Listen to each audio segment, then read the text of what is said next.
Welcome. Thank you.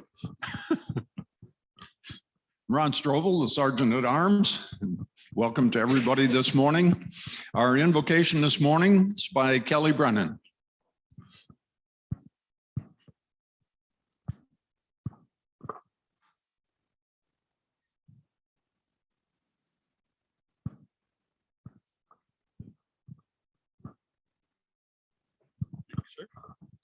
Good morning. Try that again. Good morning. Good morning. Yeah, this is similar to dad jokes. I was reading this the other day and I thought, well, maybe this would be appropriate. These are real short, I don't know what you want to call them, dad jokes, but there's no dad in these that I thought were probably appropriate given the middle or beginning of summer. Keep skunks and bankers and lawyers at a distance. So these are things you should do. Life is simpler when you plow around the stump. Forgive your enemies. It messes up their heads. Every path has a few puddles. We're true about that. This is for Father Joe. The best sermons are lived, not preached. So in essence, live simply, love generously, care deeply, speak kindly, and leave the rest to God. Amen. Amen. Thank you, Kelly. And to lead us in the pledge and the four-way test today, alphabetically, Strobel came up. So please join me in the Pledge of Allegiance.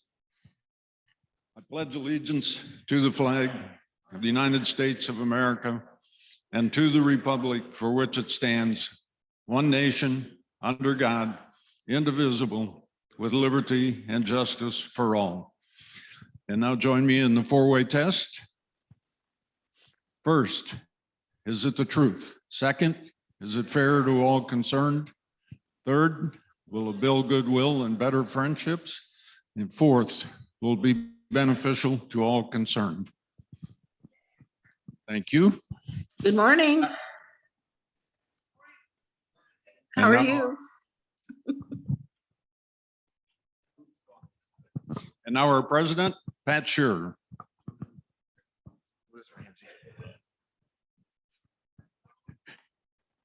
That was the voice of God, if anybody wanted to know. Or at least our Liz Ramsey, either or, I'm not sure. So. It was Liz Ramsey. Hi, everybody. Hi, John Adams. Glad to see that you're on with us this morning, Liz. So our quote to start the day: great minds discuss ideas, average minds discuss events, small minds discuss people. Eleanor Roosevelt. So a couple of things that, so there's a club foundation meeting next week, immediately following our club meeting. June 29th is our changing of the guard dinner. So if you've already signed up and you haven't paid, you can bring your check in next week, or you can mail your check in. It is $50 per person. So if you're bringing your spouse, obviously it's $100 then. So if you can mail that into or bring that into the club meeting, you can also bring it to the dinner. But it is $50 per person. So you can begin paying that at any time. Ron, do you have a question? I thought that was going to be added in the next. We can add it into you if we don't have it. If you don't have it paid, we will invoice you for it. So, yep. So, but there has been some that have wanted to pay in advance. So we want to make that provision available for them as well. So changing the guard is June 29th at the Blue Canyon. We have 4 different great entree options for you: pretzel crusted trout, grilled chicken breast with sweet Thai chili sauce, wild mushroom ravioli and basil pesto cream, and an 8-ounce center cut tenderloin are your 4 entree options. It is a cash bar. I messed up on that last week. So cash bar is also available. And then we have the big chocolate bomb for dessert on the 29th. In addition to changing the guard that evening, we will be presenting the Jimmy Sutphin Award to Liz Murphy. If you have any connection with Liz and want to bring additional people to the changing of the guard, that would be appropriate. So as we honor Liz that night. And also because we're having the changing of the guard on the 29th, there is not a normal club meeting that day. So just want to make sure nobody shows up here at 7 a.m. on the 29th looking for a club meeting, because the club meeting will be that night. All right.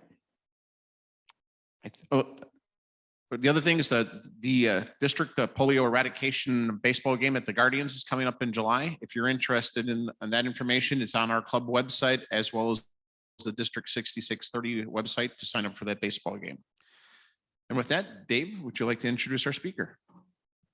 Caught you just as you're.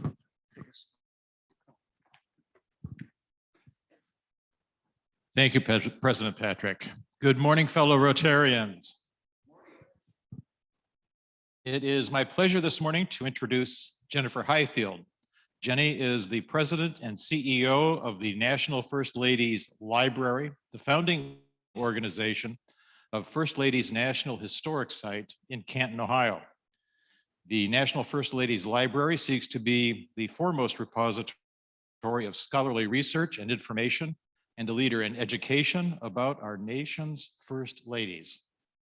Since joining the library in January of 2018, Jenny has led efforts to increase its presence, improve its archives and collections, solidify thriving partnerships, increase programs, and expand resources for visitors to the historic site. Professionally, she is actively involved as a member of the Ohio Museum Association and the American Association for State and Local History, where she takes an active interest in promoting museum advocacy efforts at all levels of government. Jenny has nearly 30 years of experience in the nonprofit sector. Before joining the library, she worked in numerous roles within arts and culture organizations. She started with roles in exhibits and archival research, then worked in fund development, marketing, and communication, as well as public programs. Jenny is actively involved in the local community as well and throughout Northeast Ohio. She supports several different organizations and initiatives, including items in the areas of animal rescue, social services, children's advocacy, and arts and culture. She has held board and committee positions to support fundraising, strategic planning, board development, and more. An Ohio native, she graduated from the University of Akron with a Bachelor of Arts in Art History and a Master's in Art History from Kent State. Please join me in giving a warm Rotary welcome to this morning's speaker, Jennifer Highfield.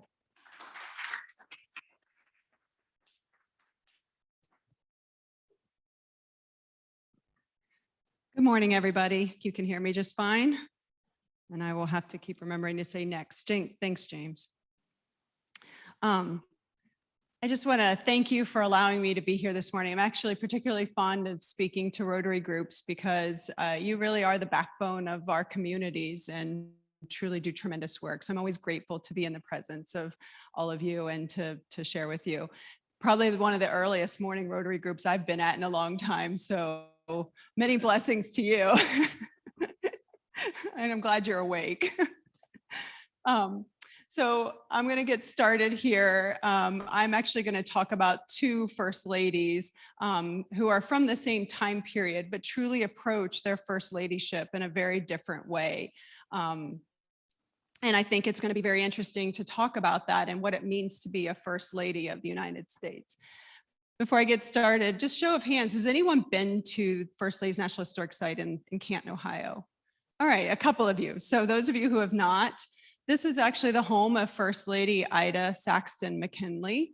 Ida McKinley was born here, raised here, and pretty much lived in this home for her entire life until her death. And so it's a pretty unique opportunity for us to be able to be the guardian of such a place. It's also one of the main reasons why we are here in Ohio and not in Washington, D.C. You can go ahead and change, James. So the first lady I'm going to speak about is Ellen Wilson. Ellen Wilson was the first wife of Woodrow Wilson, who, by the way, Woodrow Wilson had 3 first ladies, 3. Apparently one woman could not get the job done for Woodrow Wilson. So Ellen Wilson was a reform-minded First Lady, and she was an artist, though, of the American Impressionist style. She was born in 1860 in Savannah, Georgia, in the pre-Civil War South. So bear that in mind. She was the oldest daughter, though, of a Presbyterian minister and a school teacher, and she demonstrated her artistic ability at a very young age, and her family supported that. So from 75 to 78, she completed her formal education at the Female College in Georgia. And at 18, she won the bronze medal for her freehand drawing that was entered in the Paris International Exposition, launching her very promising career in art. Thanks, James. Ellen's social life also flourished. She had many suitors, many proposals for marriage. None of them she would consider seriously. Because you have to remember, at this time period, what was a woman's responsibility? To be educated, to get a spouse, to support that spouse and raise your family. That was your job. That was what you were expected to do. Ellen, though, really flourished in this lifestyle of this artist lifestyle, and she actually made money from her art. And so what she did with that is she traveled quite a bit. This was something that women weren't allowed to do. You didn't travel alone, and you didn't travel often. Again, you're supposed to be focused on this life of raising a family and being married. So she would travel without a chaperone, which was a big no-no at the time period.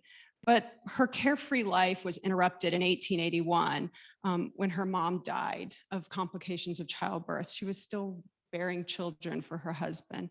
And then she became the caregiver to her siblings and her father. Okay, James.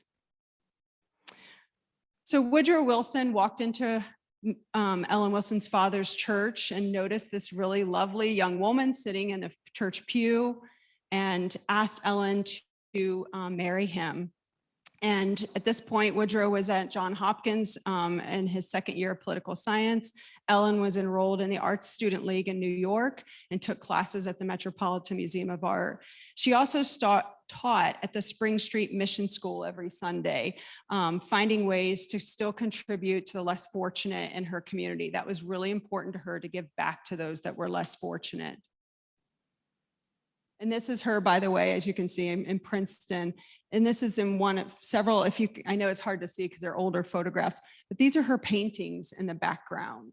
She was very talented. After their marriage, Ellen immersed herself in establishing the home and fulfilling this wife duty. As the daughters grew, she gradually began to paint more and more after she had time. And she would spend her summers in an art colony in Old Lyme, Connecticut. And this is where it was the center of American Impressionism at this time. And she surrounded herself with art. But unfortunately, Ellen's life would continue to be troubled and plagued with horrible trials. Her brother and his entire family was killed in a horrible buggy accident. Her father had continued to have issues, and then Woodrow strayed several times from the marriage. And so she had to continue to bear these burdens. But during her time at Old Lyme, she left landscape painting and started to do portrait painting. We're good, James. Woodrow then became president of Princeton College, set his sights on working there and working in education. Ellen at that time decided to focus on the gardens at Princeton, which became the envy of the community. But that wasn't enough for her. She then devoted her time to the Women's Employment Provident Charity. I cannot spit words out this morning, clearly. Which was a group that really helped with the poor, the poverty-stricken in Providence, or in Princeton's Black ghetto neighborhood known as the African Lane. And these are some of her paintings. You're good, James, you can stay there. Those were some of her paintings from that time period.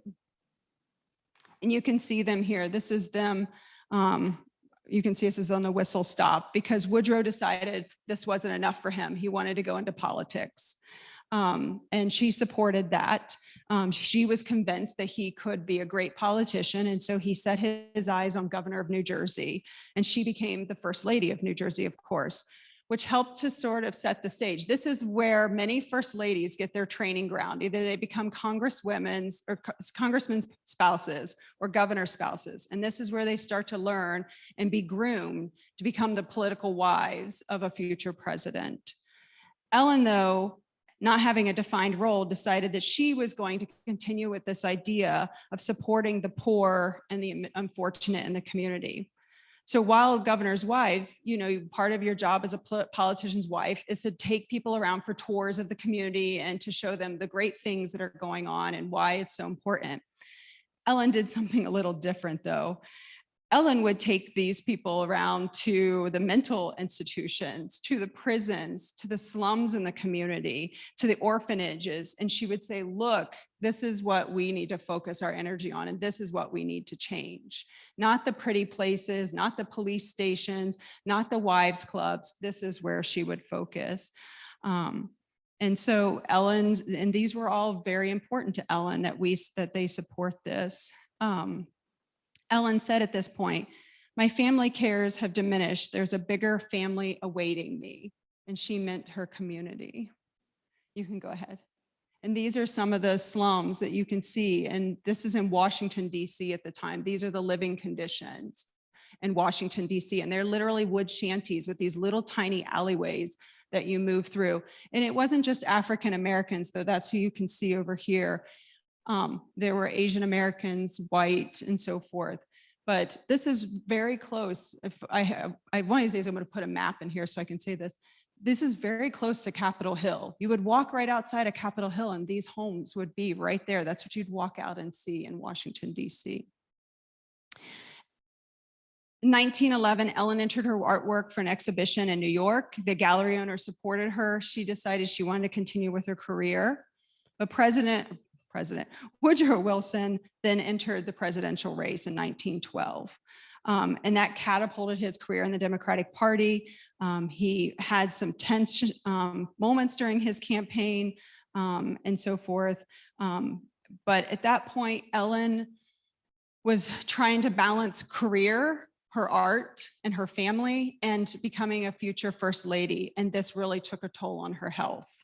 And so she took some time away and went to go paint and try to rally herself through that, and took a vacation. But at that point, she still wasn't doing well when Woodrow became president, and Woodrow canceled the inaugural ball because she couldn't attend. And that really affected him and what they did. So while Ellen, like many first ladies, and we're going to pause here for a few moments, James, while many first ladies will come to the White House, and you all know that many of them work on the restoration of the interior of the house. It's an ongoing job. And for those of you who have ever been in the White House, it's a very old building. And most of you know about historic buildings living here in this region. This very old building doesn't get the care and maintenance it does today, but at this point, it doesn't get the care and maintenance that it needs. Families move in and families move out. Until Jacqueline Kennedy, few people know this, until Jacqueline Kennedy, when you moved in as the first family, and we're going back to the Washingtonian areas and the first families, you brought your own furniture, you brought your own staff, you brought your whole family with you, because that's who helped you do all of the work that you had to do while you were there. So when you left, what happens? It all goes with you. So every single time a family comes in, everything comes in and everything goes out. And a side note, at our historic site, the McKinley's furniture from their bedroom from the White House is at the site because they take it out with them. They remove that. That changed during the Kennedy era. Ellen, though, focused, because you know she loves landscape painting, she then focuses on the gardens outside, which many first ladies did love the exterior gardens, but she really focused on the rose garden that she installed. So this is very similar to the rose garden pattern that you'll see still there today at the White House. But that wasn't enough. As you know, she cared about the slums, she cared about the poor people. So she would ceaselessly lobby to Congress to help do something about this. So in 1913, that Alley Dwelling Act was moved through Congress. And that goes back to that image I showed you of those slums. Something had to be done about that. But Ellen continued. She was tirelessly pushing politicians to move through this and so forth. And she became more and more ill. And so in 1913, she left again to try to go, take care of herself. And sell paintings, and every dime she earned from every painting she sold, she put right back into taking care of the slums and taking care of the poor people in Washington, D.C. You can go ahead, James. These are some of her paintings that she was making at this point and she was selling. This is one of her winter landscapes. It's one of my particularly fond ones. It shows the space that she did. You can go ahead, James. And we're going to pause here for a second. So in October, Ellen comes back to DC and she's lobbying for this bill. She's not feeling well. At this point, she actually designs an entire new layout for the architectural layout for the White House and the gardens. And she works with the interior staff to do this. In March, she has a nasty fall and starts to become more and more ill. The doctors can't figure out what's going on with her. Dave and I were talking about this, that medical care at that time was not great, but for women, it was much worse. And so unfortunately, they couldn't figure out what was wrong with her. I will tell you today, she was in kidney failure is what we know today. And it was a very treatable thing. But at that time, it was just treated as women's exhaustion. And so it was left untreated and she got worse and worse until she unfortunately passed away. Literally, Congress passed the Alley Dwelling Act 2 weeks after Ellen's passing. So she did get the Alley Dwelling Act passed, and that certainly is a big part of what Ellen Wilson will be known for. Before we move on to the, you can stay there. Before we move on to the next two, or the next First Lady, I will share with you their daughter, Margaret Wilson, then stepped in as the hostess. So for most of you who don't know, when there is no First Lady, someone has to step into this role. They're called a hostess. It's actually something that's still done today. When Melania Trump could not be in Washington, D.C. at the very start of the Trump administration, Ivanka stepped in and she participated as the hostess for that administration. Chelsea Clinton stepped in for Hillary on a few occasions when Hillary had something to attend to, and so forth and so on. And then Woodrow, of course, remarried and married Edith Wilson, which is a whole nother story about a very different First Lady and what Edith Wilson did in the White House. And that last image was actually some of the, it is from a show we did having some of Ellen Wilson's paintings on exhibit at our space. All right. I know we weren't going to talk about an Ohio First Lady, but I have to tell you, this is one of my absolute favorite First Ladies, and she is an Ohio First Lady. But she's one of the most spunkiest First Ladies you ever are going to hear about. Helen Nellie Heron Taft. Nellie is what everybody refers to her as. It was born here in Ohio. You see Nellie Taft's mother down here. She was very close friends with the Hayes, another, of course, Ohio presidential family. And now, so they're living in Cincinnati, as you all know. The Hayeses are up here. Hopefully you can go to both sites. They're amazing sites. So from a very young age, Nellie understood what it meant to be political, and she understood what it meant to be in the limelight, as we will say. You can go ahead, James. Nellie was highly educated. She went through primary school and what we now will call high school, and then she took classes at the University of Cincinnati. But very interesting thing happened. Because they were so close to the Hayeses celebrated their 25th wedding anniversary in the White House. First family to ever do so, which is an amazing, remarkable thing for them to celebrate that wedding. Well, Nellie was invited because they were so close. And while she was there and spending time with the Hayes, Nellie is noted famously for saying, "I'm going to be back. I want to be First Lady. I'm coming back here." And this is going to be Nellie's story for the rest of her life. This will show you the ambition of Nellie. You can go next, Jane. So Nellie meets a young William, much thinner, William Taft. As most of you don't know, poor William. And they grew up together down in Cincinnati. They had mutual interests. They would go to literary salons and so forth. Nellie was a little bit of a rotten girl, though. Nellie would sneak out of the house. Ohio is known for its breweries. They were most certainly known for beer brewing at this time as well. And Cincinnati was a beer brewing place. And so Nellie would sneak out and go down the hill. If any of you have been in Cincinnati, it's a very hilly place. She lived on the top of the hill. She would slide down the hill literally in the wintertime on sleds if needed and go down to the breweries down there to drink and play cards. And so she wasn't sure if she wanted to settle down with anyone because she knew, again, what would happen if you're a woman. What is your responsibility? Get married, have kids, and be a proper wife. She wasn't sure that's exactly what she wanted to do. But she liked William, and she felt that William had a promising future. So they got married. We're good, James.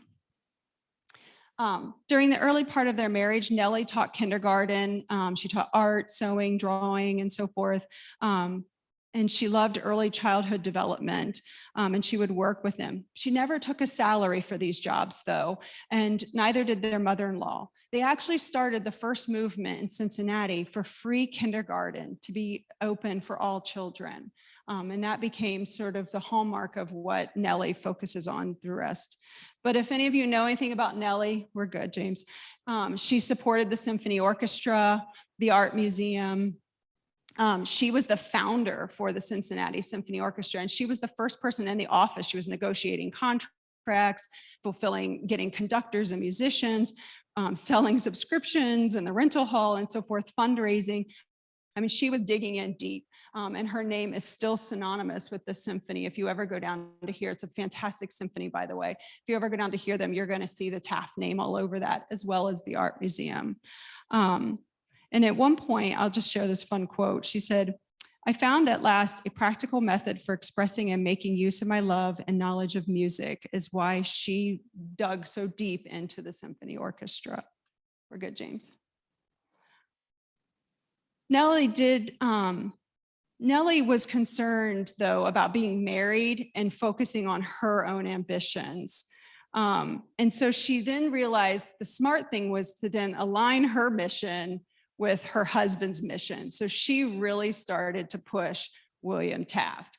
I really can truly stand here and say to you, I do not believe that William Taft had the ambition to go all the way to presidency. I think he would have been just happy being the lawyer or whatever he wanted to do right there in Cincinnati and letting Nellie go off and do all the things that she's doing. But again, I told you, Nellie said, "I'm coming back to the White House." So she started to align her goals and pushing William towards Washington life. And so they, of course, many Ohio presidential families were very close that certainly paid true to the McKinley presidency. And during that time, Nellie spoke to Ida and to William and asked if he would do something, get William a job, right? Help the guy out a little bit. And so they gave him a position during the Spanish War as Governor General in the Philippines. And this is an image there, and first image is them when they arrive, and it's all the pomp and circumstance as they're arriving on the island. And so you can see them in the front row right there. She's sitting there and he's the one turned and sort of laughing with them. But Nellie didn't come here just because it's an ambition to go to DC. She really was still wanting to make a difference as she was doing in Cincinnati. So she focused on nutritional programs. She developed a milk program actually there because there was an issue with that called Drops of Milk, where she had the military and military family support getting nutrition and food to the children on the island, and then worked on this education initiative of getting education for the children on the island as well. And until this point, the people who lived on the island had not had these experiences of somebody actually caring for them and wanting to understand them and their culture. But Nellie dove right in. You can go ahead, James, to the next one. Dove right in and wanted to be supportive, but not just put her white American culture on it. What can we do to help make your lives better? What do you need?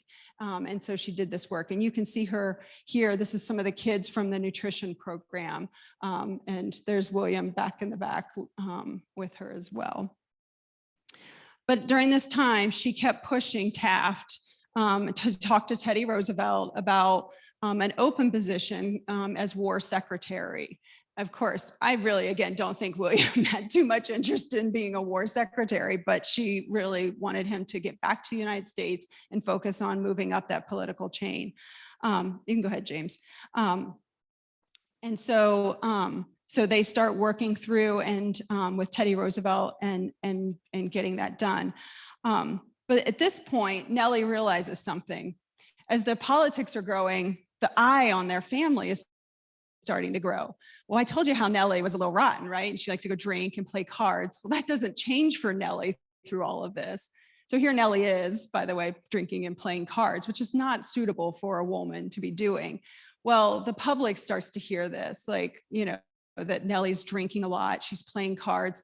What's going on at this time period? Prohibition, right? We're talking about this time when drinking is not okay, period, but let alone a woman out here drinking. So Nellie is starting to get in trouble for playing poker and card games and drinking a lot. We're good, James. But here we are. She gets to exactly where she wants to be. She's First Lady. Now, at this point, the First Lady's job was, so most of you know, there's all these parades and during Inauguration Day and balls and everything. Well, in a 10-hour period, the first family who's leaving has to get out and the incoming first family has to come in and the staff have to do all this work. Well, it's the First Lady's job to go do that at this point, right? To be at the White House doing this, not for Nellie. No way is she going to miss this. So you see in this car right here, Nellie sitting, she is the first lady to ride in the inaugural parade because she's going to be front and center and she's not going to miss this whatsoever, right?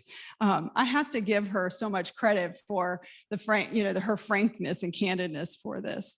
But she was a symbol for women's rights, for the change in thought of women at the time.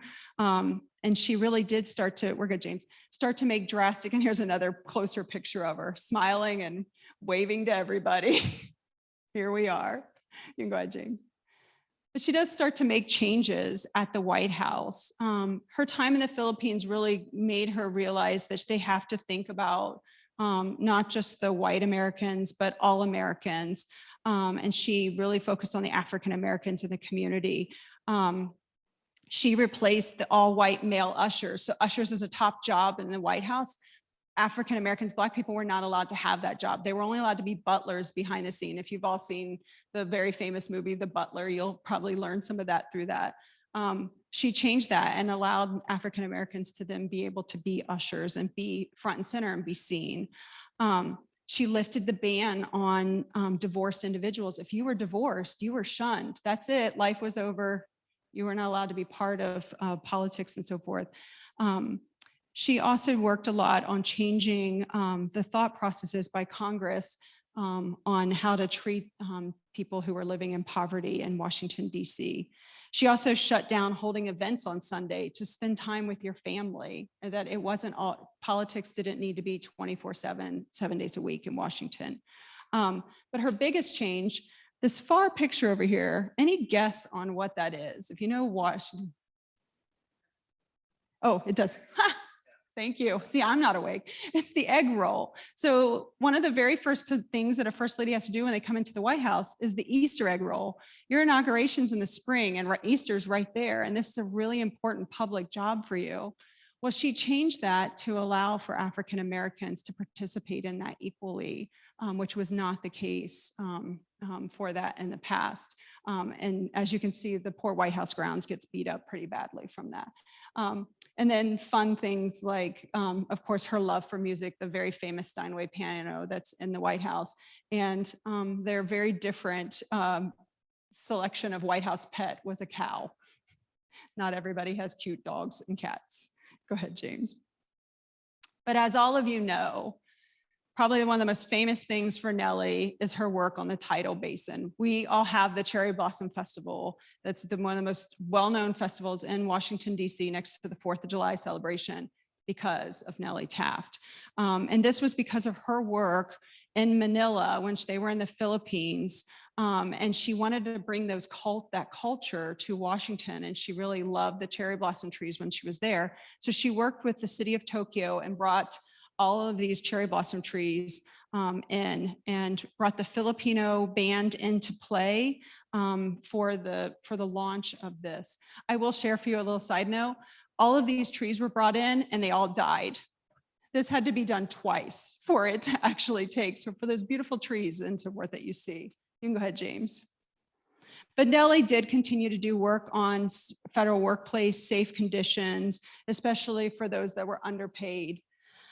Unfortunately, all this work to get to the White House, and Nellie suffers a stroke not too long in.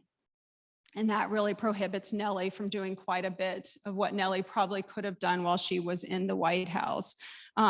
So as you all know, when we suffer strokes, we have tics afterwards, or we might lose feeling and or have changes in our bodily looks. And for her, she had her face was on this side of her face was changed, and she didn't want to be in public anymore. So she continued to do all of this work behind the scenes quietly, but she really wasn't seen in public much anymore. Go ahead, James. So a few of the last things that Nellie did behind the scenes, one of my favorite portraits of a first lady is Nellie Taft's. It's one of the truly most beautiful portraits of a first lady. To see it in person is absolutely stunning. But Nellie decided that she really wanted to support the arts. And so she donated her inaugural gown, which started the Smithsonian collection that you all know now well. If you go to Washington, D.C., and you see the only exhibit on First Ladies in Washington is this very small exhibit in the Smithsonian's American History Museum, which has a rotating exhibit of the inaugural gowns of the First Ladies. And she started that by gifting hers to make that start. And because she wanted people to remember the First Ladies. So she passed away in 1943. She's the first of only 2 First Ladies who are buried at Arlington National Cemetery, which is a great honor. And you can go ahead, James. I'm not going to spend too much time. You can flip through. This is our site. We hope that you'll come down and join us. This is the interior of the house. There's a great story of how that had to be restored. You can keep going, James. We also have an education and research center. This is where we have rotating exhibits. So right now for Nancy Reagan's 100th birthday, we have a Nancy Reagan exhibit. We'll be changing to an exhibit on hostesses. As I told you, not all First Ladies are there. An exhibit on entertaining that focuses on Queen Elizabeth's visits to the United States. And this is the inside of that space. And these are just some of the fun things. You can keep going, James. These are just some of the fun programs and things we do in the community here and across the nation. We have authors that we work with and film productions and Secret Service, and we do all kinds of fun behind the scenes, very quiet projects and so forth. But then we also bring these amazing exhibits to you from other presidential sites and libraries and so forth. And you can keep going, James. And these are just some of the parts and pieces of things that have been on exhibits or that are part of our own private collection of artifacts and archival materials for First Ladies. Too beautiful. And then we have a website that is over 5,000 pages long. It's all free information on every First Lady and hostess. And you can keep going, James. And then we are a partnership with the National Park Service. I know you just had James A. Garfield here. So we are part of that park system that represents James A. Garfield and First Lady's National Historic Site. We're good, James. I think that might be the last one this is. So we are more than a library and an education center. So we do hope that you will come down and visit us. Any questions? Hopefully you're still awake.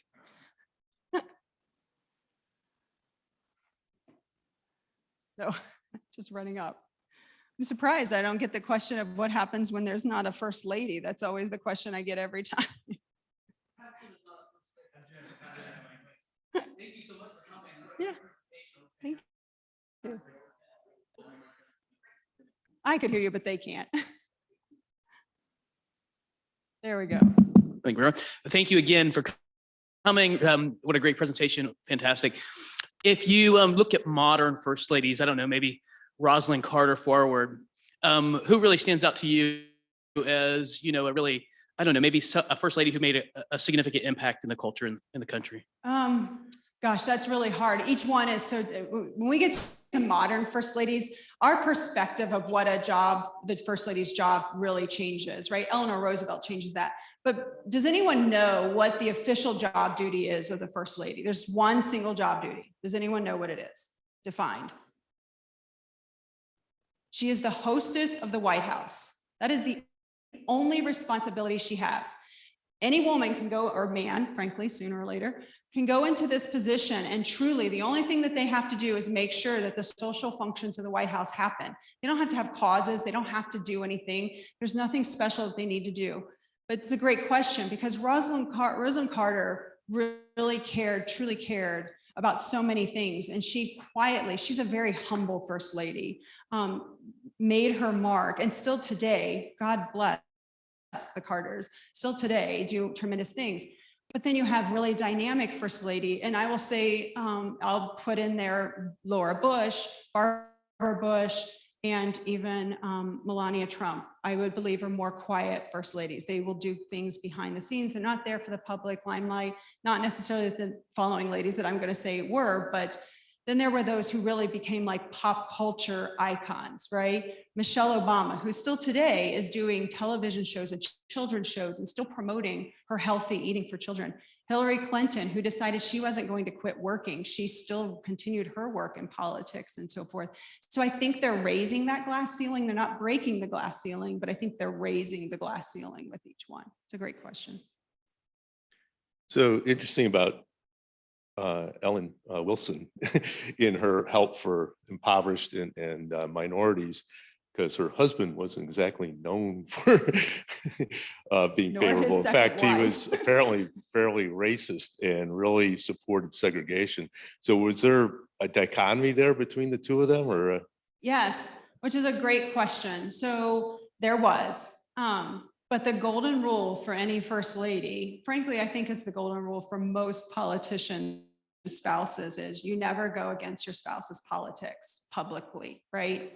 So there were quiet things they would do behind the scenes to continue to support the things. Eleanor Roosevelt absolutely was abhorred by the idea of the Japanese internment camps, but she could not go against her husband publicly about this. But she would quietly visit them and she would do things to make changes. Many first ladies would do this. There are first ladies, we have actual documentation, who would write letters and say, I'm asking you to do this, but tell no one that I am doing so, to make sure that it would happen. So yes, there certainly are times where they oppose each other, and that was one of them. Oh, and thank you for the presentation. Yeah, absolutely. This is fascinating. Absolutely. Great questions. First question, could you give us the hours that the facility is open to the public? Is there an admission charge? And famous photo of Betty Ford dancing on the cabinet room table. Comments about that? Great. So the site runs by National Park Service, so you can always look up First Ladies National Park Service. You're going to find it. The current operating hours are Tuesday through Saturday, 9 to 4. The tours of the house operate. There are 3 times a day that those tours happen, but then the education center is open during that time. The education center, where the exhibits are free. To tour the house, it's $7. So that famous picture is a really amazing photograph. A little bit special to me. My husband is a professional ballet dancer. She was a professional dancer. And it's just a great moment of just her candid personality. When she got on that table, it was her enthusiasm, her joy, and she was showing off her dance moves at that point, and it just happened to be captured by a photographer. But it's truly one of my favorite, because there's so many things you could imply or say about that picture and where it's taken and why and so forth. But it's one of my absolute favorites of a first lady. Now that you planted the seed, what happens when there's not a first lady? Oh, You well. planted that. So it's actually very interesting. As history will tell you, going back to Jefferson, who entered the White House with no first lady, someone has to fulfill this social responsibility. As I said, things have changed moving forward. Now there's not just a social responsibility for first lady, there's a societal responsibility for a first lady as well. I don't believe that's going to change.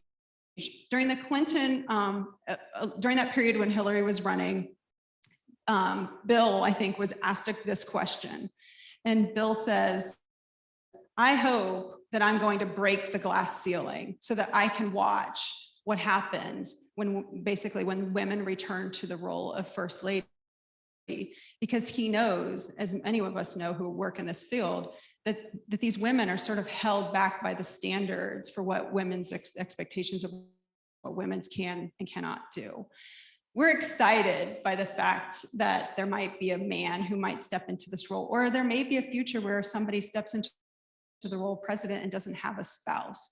There is certainly a very capable East Wing staff that's been created since the dawn of history, right, with presidency, who can handle that. But there still needs to be that close confidant to support the president, to support all of these social activities, and to support this and to support their time in the White House. So I really believe that it will always be filled by someone. It'll be interesting to watch how that evolves, though, through time. Hopefully you're coming for a question and not just to get a closer seat. I'm teasing. No. I'm coming with a question. Who was the youngest First Lady? Now, Jackie Kennedy was quite young coming in, but I don't think she was the youngest. Frances Cleveland, good old Frankie Cleveland, who I don't have time to go into Frances Cleveland. Google Frances Cleveland. She was, talk about Nellie Taft. Frances Cleveland was a beautiful woman, but a spitfire. And there were hostesses who were younger than Frances Cleveland. So if you can imagine being a teenager and stepping into the role of First Lady, it's quite a daunting task to begin with at any age and maturity level. But DC is a political animal, and you have to know how to operate and navigate in that political field. And so to put someone very young into that, who are still learning, certainly is interesting to watch. So look at Frances Cleveland. Sarah Polk's another fun one too. All right, I could go on, but we're not going to let me, so.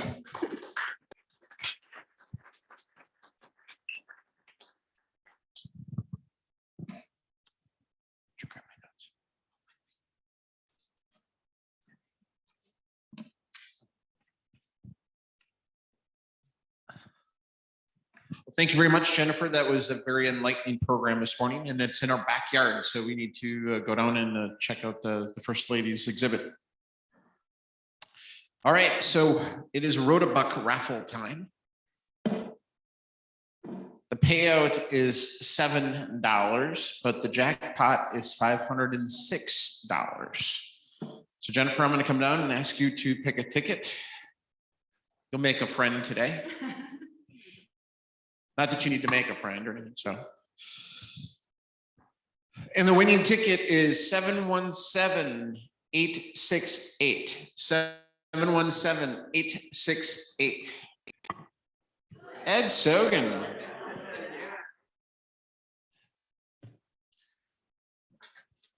So you didn't pick the black marble last week for Father Joe so that you could pick it this week for yourself?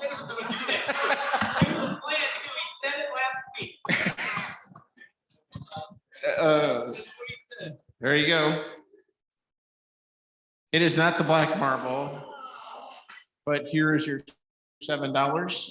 So now you and Father Joe can put that together, and you guys can go for lunch. There you go. All right. All right. Just a reminder to, if you haven't signed up yet, sign up for the changing of the guard dinner. You can do it online or on the sheet that is out front. And our dad joke for the week. How do you know when you're getting old? When you exit a museum, you trigger the alarm.